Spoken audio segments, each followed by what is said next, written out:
If you've ever been in a car accident, you know things happen fast, and once your adrenaline wears off from the situation, you might feel pain from the crash. So what should you do if you're hurt on the road? Jason Imler is an attorney at Mooney & Associates. He's going to guide us on how to handle that situation. This is so helpful because you have some very clear steps that we should take. Honestly, we should be writing these down. You're going to want to write these down and keep them in your glove box. That's what I think. Because as we said, the adrenaline, you're worried, you don't think about these things.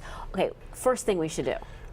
First thing, try to stay calm. Okay. Maintain your cool. Which is can be tough. Take a deep breath. Try to realize that you may need to help others that need help. You don't want to leave the scene of the accident. A lot of people, that will be their first instinct, is to try to get out of there as quickly as possible. In certain circumstances, that's actually a crime. You want to stick around, make sure you exchange information with the other driver. Be safe. Turn on your hazard lights. If you can move your vehicle out of the way of traffic, go ahead and do that. If it can't be done safely, then get a hold of the police, get a hold of a tow to come and help you out. Okay, so you're being calm, and then of course you want to see, is anybody hurt here, right? Yeah, that's obviously the next thing, is you want to make sure that everybody's okay. When in doubt, call an ambulance. If you're dealing with someone who is unconscious or is complaining of neck or back pain, you want to wait until medical professionals arrive to help them out, unless it's a really emergent situation. Sure. What about the police? What if it's just like a fender bender? Should we be calling the police? Well, I always recommend you try to get the police to come out. Just if for no other reason, then sometimes these things will turn into a he said, she said. And a lot of times, if you have a neutral third party who's able to come out, make kind of a neutral determination on it, it will save you from having to deal with the your word versus her word later. And I mean, kind of on that same topic, and you mentioned this just a little bit, in terms of talking with the other person, whether they're hurt, sometimes you're told, maybe you don't want to talk to that person, maybe you want to wait for the cops to arrive, but you should exchange some information.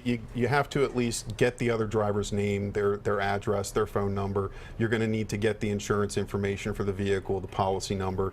Probably nowadays, not a bad idea to get an email address as well. If you're dealing with a situation where the driver is not the owner of the vehicle, probably good to identify who the owner is and find out the relationship between the driver and the owner. Is there anything you shouldn't talk about, do you think? Well, you try to stick to the facts. You don't want to get into an argument.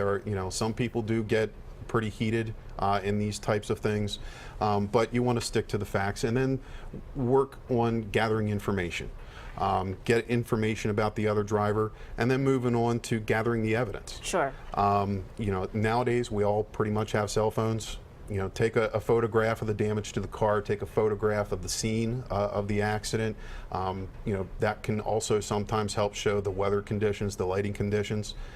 May even be used to photograph a copy of the insurance card for the other driver. That's a really good idea. Then you don't have to worry about writing it down, especially if you're kind of shaken up. It might be easier to take a picture. What about if you think maybe you're hurt, or so many people think, it's not a big deal. Do you recommend, is there a time frame as to when you should be getting medical treatment, or at least getting checked out? You should get checked out if you're not sure. It's one of these things where you got to be careful with how you do it, but certainly if you're feeling pain, you should go and get checked out. One of the things that I run into a good deal is that a lot of people are tough. They're going to deal with the pain. They're going to think, hey, this is going to get better in a few days, and then they wait to get in to see a doctor, and that doesn't necessarily cause problems in terms of getting proper medical treatment later, but it turns into problems with an insurance company, because they're going to think, well, gee, this person must have hurt themselves at home or somewhere else, and the larger that gap is between the accident and when you first start seeking treatment, the more of a problem you're going to have there. Okay, and of course, there's a lot of insurance things to go through. You might want to get a lawyer. I mean, that's really important sometimes in navigating all of this. And of course, I'd recommend you. Thank you for sharing this with us today on the show. We'll be right back.